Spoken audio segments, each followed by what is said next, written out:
Hey credit warriors, welcome to the show, and this video is on a hot topic, a question that I know a lot of people want to know the answer to. Which credit card out of the Capital One Venture X and the Chase Sapphire Reserve provides the best value? And this video is brought to you by Moomoo, but more on that later. So the Chase Sapphire Reserve came out in 2016, and at the time it was the hottest new credit card on the market. It set a trend for premium, what I call tier 4 travel credit cards to be made of metal, and it provided a huge welcome bonus for a very reasonable annual fee. The Capital One Venture X came out last year, and it can be considered the hottest new credit card of 2022. It's basically what the Sapphire Reserve was back in 2016. Now, I'm going to give you a comparison of these two cards in several different categories, which are welcome bonus, point earning, point redemption, airport lounge access, annual fee, and other benefits. And we're going to add up the score and see who wins. All right, so first up is welcome bonus. A welcome bonus, if you don't know, is when a credit card will give you a load of points or cashback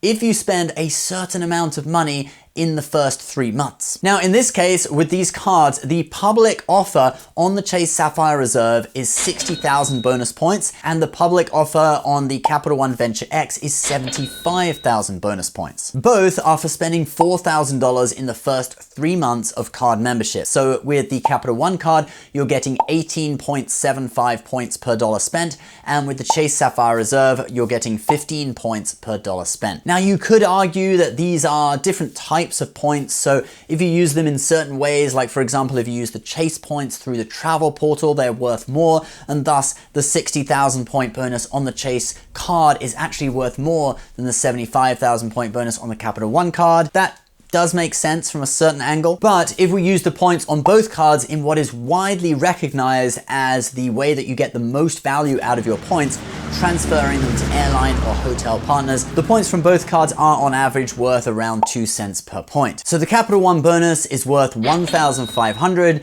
and the Chase Sapphire Reserve bonus is worth 1,200. And thus the Capital One card gets a point, taking us to 1-0. Now we'll get into the point earning and the best way to redeem points in just a moment, so stick around. Now I know you guys are watching this because you want to get the best value out of a financial product, and I'm all about delivering value to people. And right now there's a really cool deal with the investing app Moomoo. Moomoo is offering up to 15 free stocks for signing up and funding a new account. You get one chance to draw a free stock simply for opening an account that is worth between $3,000 and $2,000, then 4 more free stock draws for depositing $100, and then if you deposit $2,000 you get 10 more. Now obviously it is the luck of the draw what you get, but Moomoo does actually tell you the probability of what stock you can draw. There's approximately a 75% chance of getting a share of stock worth between $3 and $9.99, a 14.9% chance of getting a share of stock between $10 and $99.90, and then a 0.1% chance of getting a share of stock worth $100 or more. The probability of getting AZO or AAPL is actually doubled during this promotion, and one viewer of the show commented that they did indeed get an Apple share, which is a $150 stock. Moomoo is commission free for US residents trading US stocks, and you can buy stocks, ETFs, and even options. You'll have access to professional charts and tools. You can learn from other users, and you'll even have up-to-date financial news right inside the app. Be sure to sign up to Moomoo using the link in the description below and get up to 15 free stocks. All right, now let's move on to point earning and then point redeeming. So for point earning, here are the bonus categories on both cards. 10 points per dollar on hotels and car rentals through Capital One Travel, 10 points per dollar when you book on Churro until May 16th, 2023, 5 points per dollar on flights booked through Capital One Travel, and 2 miles on all other purchases. So I was saying points when I should have been saying miles. Why does Capital One call them miles anyway? They have no connection to the unit of measurement that is a mile. Like air miles, you'd normally earn them by flying 1 mile, but Capital One, you earn a point when you spend $1, or you earn 2 points when you spend $1, and you can't fly 2 miles with those 2 points. I don't know why they call them miles, guys.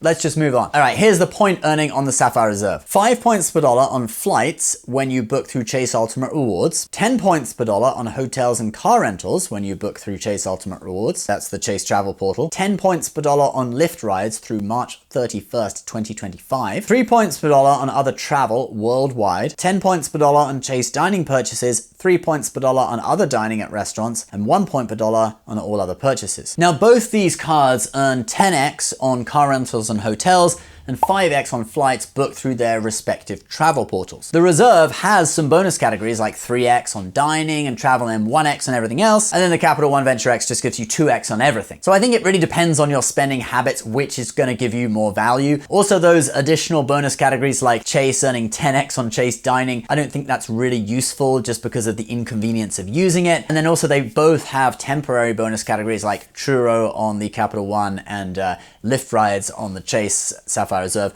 Those are both going to end in like a year or two. So I think for this, I'm going to give each card 1 point. So it's 2-1 with the Capital One Venture in the lead. All right, now let's get into point redemption. How easy is it to get value out of the points? So Chase has 14 transfer partners, 11 airlines, and 3 hotels that you can transfer points to. And with all of them, points transfer at a 1-to-1 ratio. Capital One has 17 transfer partners, 15 airlines, and 2 hotels, and all but 2 of them transfer at a 1-to-1 ratio. Now, they both have some interesting transfer partners. Capital One has some rare ones like Ever Air from Taiwan, which is great for tickets to Asia. Chase has Hyatt Hotels, which provides really great value, and I don't think any other of the major cards have that. And they both have some of the classic transfer partners that every credit card network seems to have, like British Airways, the world's favorite airline, or I guess US credit cards with transferable points favorite airline. Anyway, with transfer partners, I think it really is a case of your mileage may vary. It depends on your habits, which airlines you fly, which hotels you like to stay in,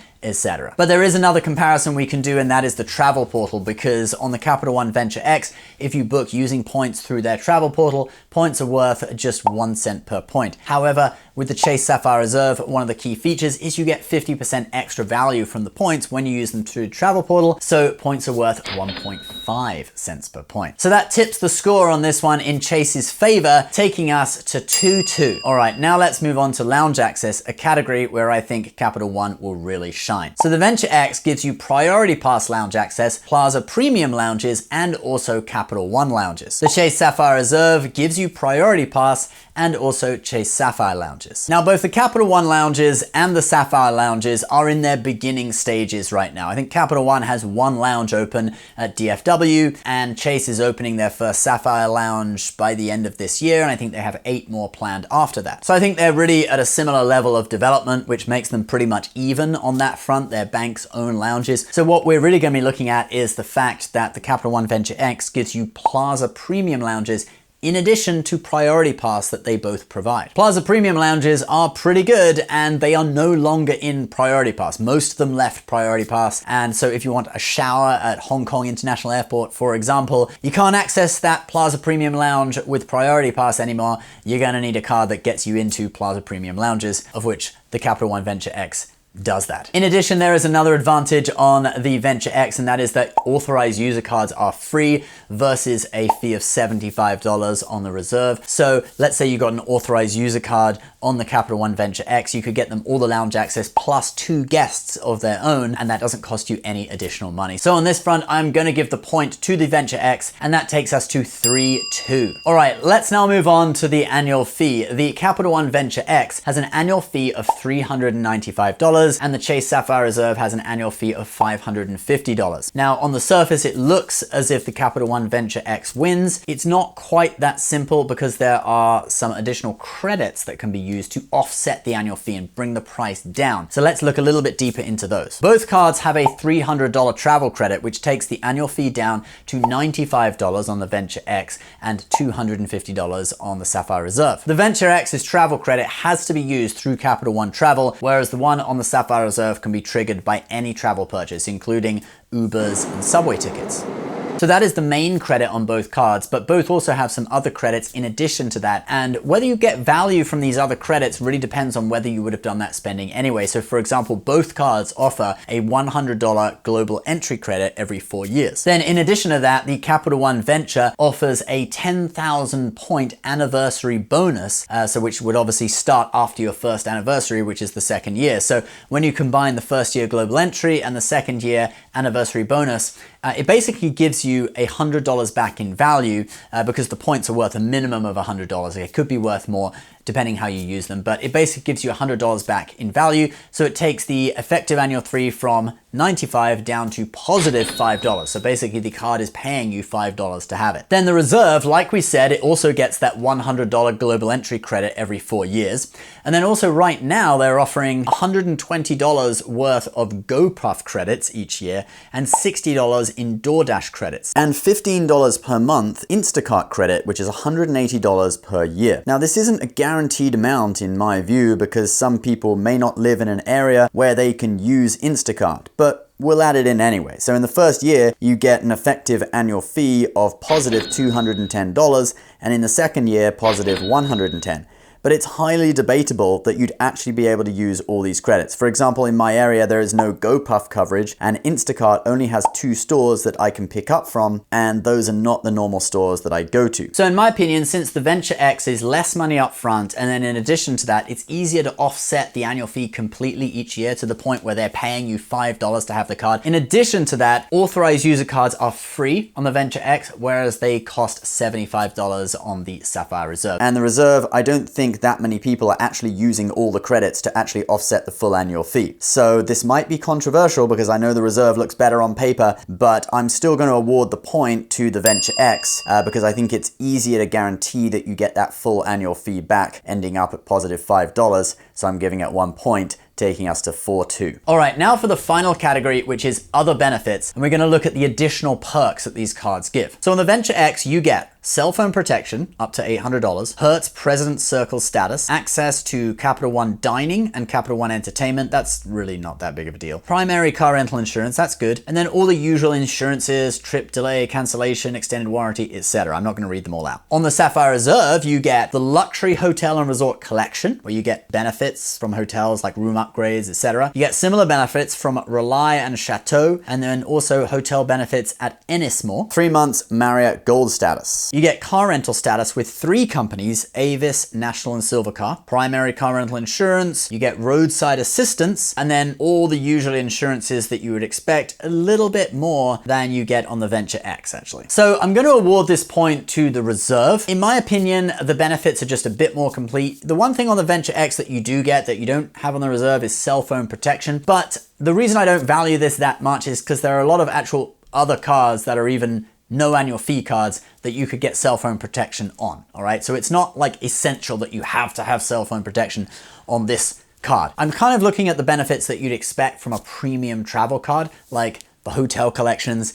With the car rental stuff, you get status with 3 different companies, not just 1. But yeah, the hotel collection is really what tips the balance in favor for me of the Sapphire Reserve. So I'm giving this point to the Sapphire Reserve, and that takes us to 4-3. So the Capital One Venture X wins, but it is really neck and neck. I would say that the Capital One Venture X is just better value, especially if you're new to this game and you want to get your feet wet with a premium credit card. You don't want to pay too much up front, and it does give you better lounge access as well. So if you're looking for lounge access at an affordable fee, definitely go for the Venture X. However, if you're the type of person who wants to use the points from the card for economy flights, so economy flights are generally the only ones where you can book through the travel portal and get perhaps better value than if you transferred points out to airlines. So if you're an economy flyer kind of guy, which there are a lot of people who are, you're probably going to get better value out of the Reserve, earning points on the card and then redeeming them at 1.5 cents per point through the travel portal. So that's really the only reason,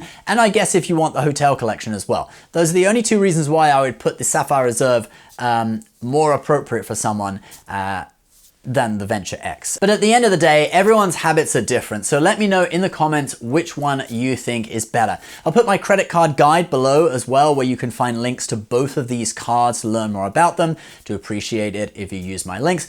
Also, thank you to Mumu for sponsoring this video. Don't forget to get up to 15 free stocks. Link is at the top of the description section. Please subscribe to the channel, guys, if you're new, and we'll see you next time. Bye-bye.